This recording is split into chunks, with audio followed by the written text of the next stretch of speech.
everybody, and welcome into the Sportscaster and her son, where sports bridges the gap between the generations. I'm your co-host, 12-time Emmy Award-winning sportscaster Peggy Dionne, now with ESPN Radio in Chicago, hosting the Bears PostGame shows, and also Peggy and Dionne on Saturdays.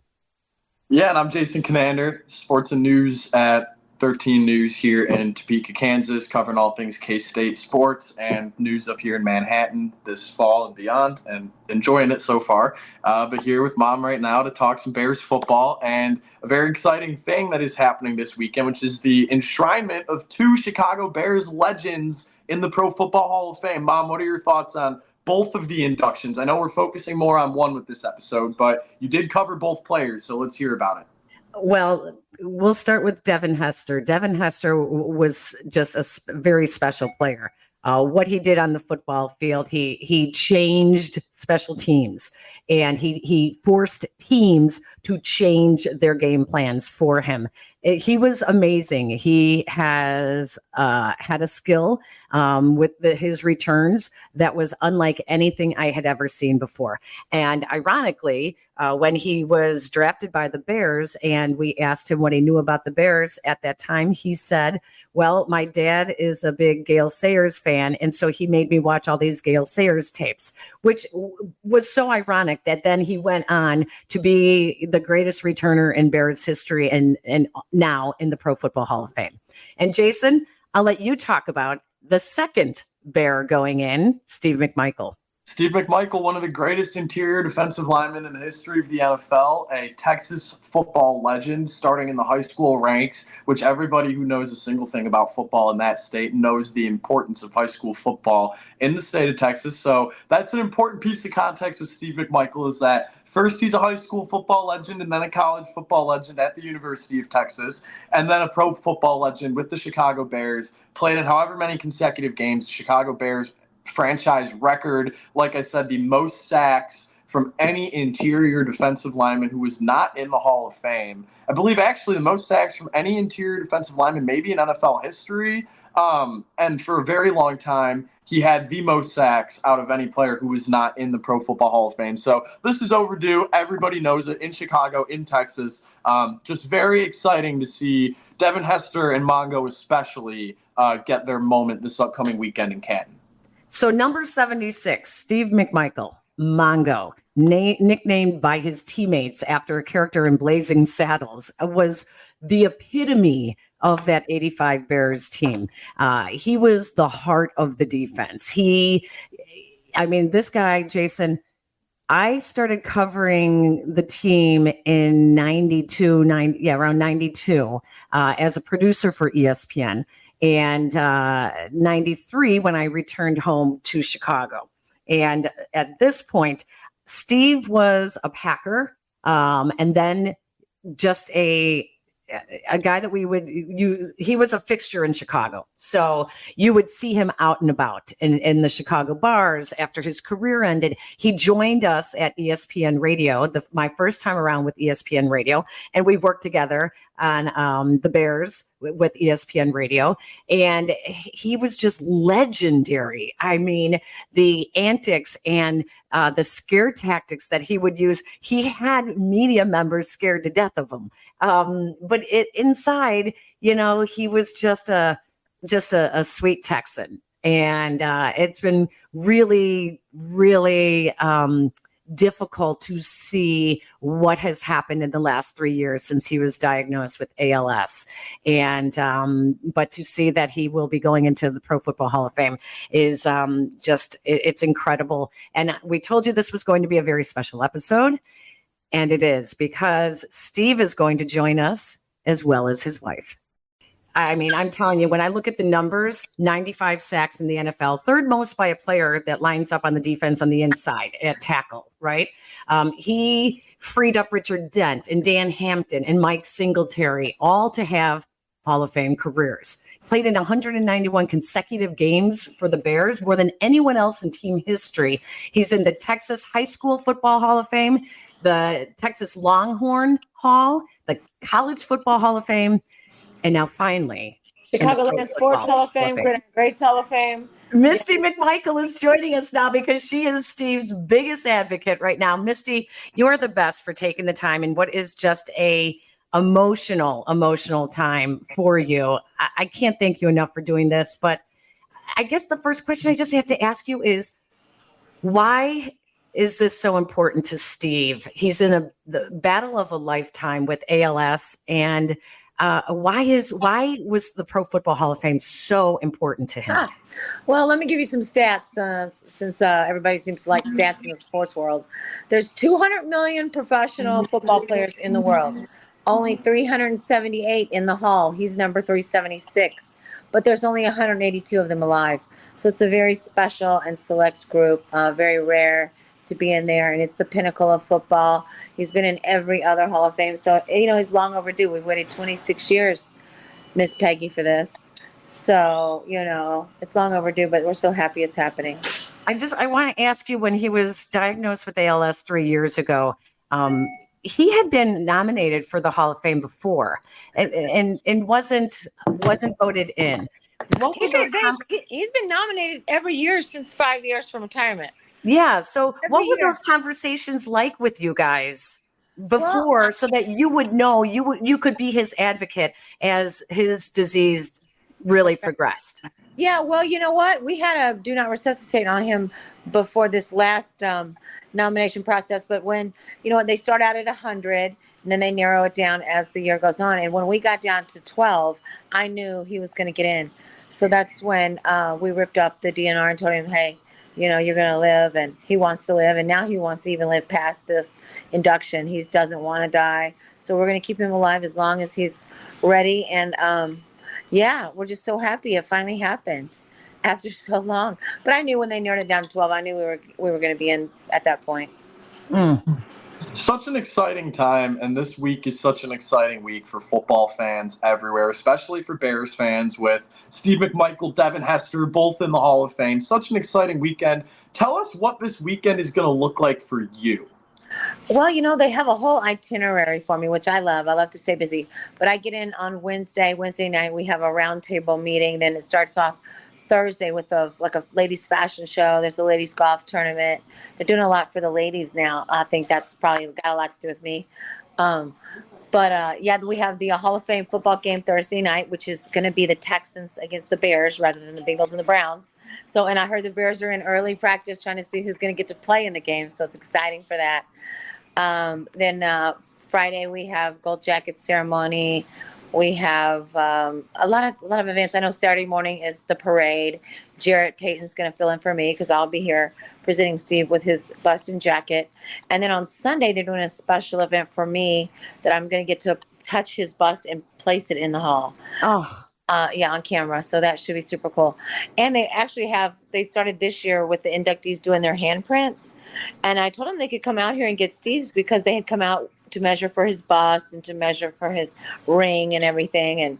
But they said they wanted mine. So my handprints are going to be the first woman's handprints in the Hall of Fame. Oh my gosh. You're okay. I may need Jason to do this interview because you've already got me crying. That's amazing. I have to ask you, Misty, since the ALS has progressed and Steve is confined to his hospital bed at home, his bed at home, I should say, right, and not hospital, but it's a hospital bed. It's better than most hospital beds. Yeah. Okay. How does he communicate with you, and how in the world has he been able to communicate with Jarrett, who is going to be doing the induction speech? Like, I find this fascinating. Well, I'm so glad you mentioned Jarrett because he was just here yesterday and he came for a visit. And I'm going to show you. Steve's all pretty now. He's got his shirt on like mine. We both have our Mongo shirts on. Oh. Hi, Steve. Hold on. He's getting his suction jog done right now. But he's about ready to open his beautiful eyes. Here he is. There he is. Hi, Steve. It's Peggy Kaczynski. I am so happy for you, buddy. We worked together. I covered you. You scared the hell out of me half the time.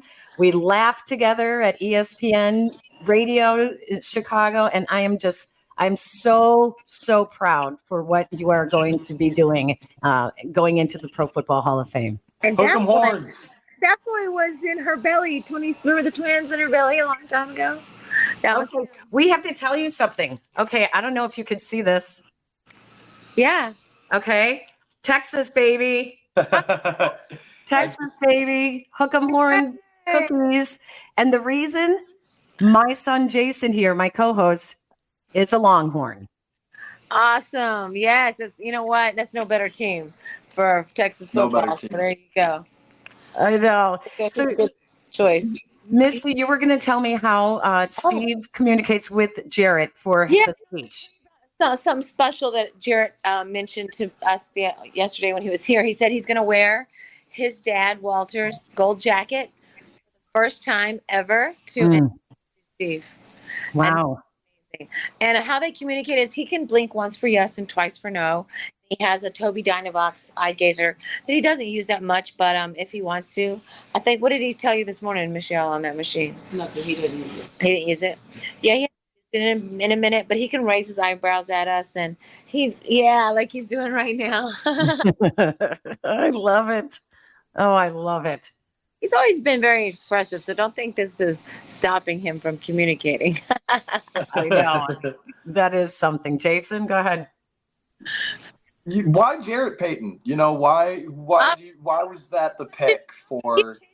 Steve changed his diapers when he was little, and Walter was the first one to go into the hall. But besides that, Jarrett always wanted to play football, and Walter, for whatever reason, was I don't know, it just didn't work out when Walter was alive. But when Steve became the head coach of the indoor slaughter football team, we hired Jarrett to be our receiver.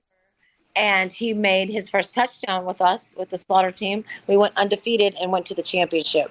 So it's a full circle thing. And I did Dancing with the Stars with Brittany. So we've always been close to the Payton family. And yeah, of course, Jarrett's the best choice ever. Jarrett's going to make history with being, introducing two dads into the hall. Oh, that is really so cool. Steve is, he big personality, such a rebel. When he did the pro wrestling after his football career, it was so perfect to his personality. He is South Texas through and through. You met him, Misty, after his football career. So do you even know the Steve McMichael that we all covered? Oh my God, I met him in '98. We've been married 23 years. I'm pretty much sure I'm the one that tamed him down. Yeah. He was a handful, but so was I. So make the perfect couple. Yeah, he was a handful, but that's okay. I can handle anything, obviously. Were there ever any stories that you didn't believe? Or Oh no, I lived them. So there's no way that you could tell me something that I didn't believe. No, I lived with that man. Like I said, I met him in '98 when he was wrestling. And what was he like? He was crazy. He was awesome. He was amazing. Like, I remember this one story when we were on the wrestling road with the Giant, okay? Big Baby. I called him Big Baby, but it's Paul White, the new Giant. Huge guy, okay? He's freaking huge. And we're in a limo, and we're going out in Florida because all the wrestlers live in Florida. We're going out one night, and Steve, this cop comes to the window and tells us to get out of the car or whatever. And Paul, the Giant, runs into the bar, leaves us there. So I am like freaking out, right? And the cop sees Steve, and he goes and he stands on a tree, and Steve just circles him like a vulture. Just circled him. Just looked at him like, come on, what are you going to do? And I was like, oh my God, I had to go run and get the Giant. We got to go. Like, Steve's circling a policeman. Like, he's just, and then sometimes we would be out with the wrestlers and they would start trying to close the bar down, and Steve would literally make them physically have to like he wasn't going anywhere. So, yeah, he's just an amazing, amazing guy. And if anybody messed with him, he would just pick them up by their neck, dangle them from the wall, let them dangle there a minute, and then set them down and buy them a beer. Jason, what's his reputation in Texas? You covered the Longhorns the last 4 years. Yeah. He's in their Hall of Fame. What's his reputation like over there in Austin, Jason? Well, he's one of the greatest players in school history, and everybody knows that. That was going to be my next question was, kind of about some of the things that have been done to honor him over this past week, month, year since he got announced that he'd be inducted into the Hall of Fame. At the University of Texas, he's an absolute legend, and that's some of the stories that have been coming out this week from his past teammates at Texas that have been done by some of the local news outlets have been really cool because they've been highlighting that. And a funny story about him when he came from college to the Chicago Bears locker room, he had a pet rattlesnake, and he had it on a leash with a safety pin in his mouth. And so when people would tell him what to do, or he didn't want to listen to somebody's, turn that music down at like 2 a.m, he'd just let his rattlesnake in the room with him. Oh my gosh. Oh my gosh. So my next question was going to be, what have been some of the coolest things that have been done to honor Steve over the past couple of weeks with the Hall of Fame ceremony coming up this weekend? Yeah, the Super Bowl, when they announced him originally, the 7 inductees, and that whole show with us being on the riser, that was a first-time thing. The Hall of Fame football game, them making the Bears and the Texans playing is awesome. Them, putting my handprints in there and me putting his bust in the hall and me having our private party inside the Hall of Fame is awesome because all the other inductees have theirs off-site. So they just really, and all the merchandise they've sold. He's a bestseller in the Hall of Fame museum for merch. So I don't know, they've just been really, really sweet with us, and they've done a lot of special things for us, and I really appreciate it. Oh my gosh, the number of T-shirts now that are out for Mongo is amazing. You see them everywhere. Everywhere. Yeah, Everywhere. yeah. Super cool. Like we have some on now from the Hall of Fame. Mongo McMichael T-shirts. Yeah, they're amazing. And I've never had so many of his jerseys. I have every color now. Yeah. Misty, you must have a guest registry with the number of people who have come to visit Steve. Give us an idea of who's been yeah, let me look at it. visiting. Well, for Saturday's induction, it'll be the same teammates that were here when I was in Vegas. But let's see lately who we have here. Mike Dempsey, Mike Singletary, Luke Canales. Let's see who, Jim Foley. Everybody doesn't really sign this as I tell them to. Gary Finzik. Connie Payton came, Dan Hampton, Jim and Wanda Osborne, Dan Pompey, Keith Van Horn, Jim and Wanda Osborne. Yeah, all the good guys. Richard Dent. His 85. Speaking of Richard Dent and Dan Hampton, his 85 teammates have, they're brothers. They are brothers. It's the Bears Brotherhood, I call them, because, they grew up together. They played ball when they weren't getting paid to play it. And they just really became a family. And they love each other, I think, now more than ever because they appreciate what they went through. And it's just been a blessing.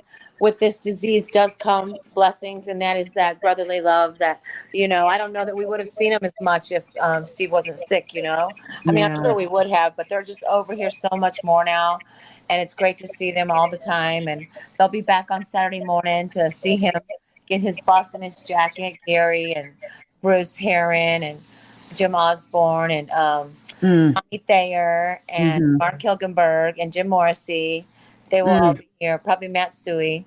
The ones that won't be in Canton. I'll have all the Hall of Famers with me, but he'll have the rest of the guys waiting. I'll have Otis with me there, too, because Chicago's 6 Band is playing Friday night at a fan party. You know what? Speaking about Otis Wilson and the band, is it true that these guys bring their guitar and sometimes they come and they just sing? Oh, can I tell you a funny story? Yeah, when Steve turned 50 and I was pregnant, back 16, 17 years ago, we had a guitar player that I had for entertainment. And I think when Dan Hampton and when Steve showed up, they just took over that poor guy's station and just started playing guitar and singing. Yeah, they do come over here with their guitars and they sing and they play videos. And one time there was a whole band in here that it wasn't Chicago Six. It was a whole nother offshoot of like 7 guys playing, and they had a cowbell. It was hilarious. I was like, more cowbell, more cowbell. Oh my gosh. It was great. It was great. That's really awesome. Well, we want to thank you for taking the time. Mongo, man, lots of love for you. Lots of love. We can't thank you enough as fans for entertaining us and for really putting your life out there like you did. It's really brought many Bears fans together, and we're all in this fight for you, and we're happy for you.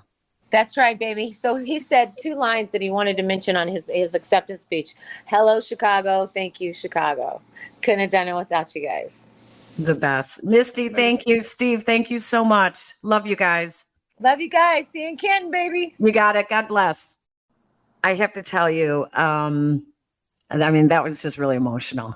That was emotional for me. You know, it's emotional when people that you grow up and your memories are of such a big, strong, huge personality of a man, and to see what a disease can do to you. That's emotional.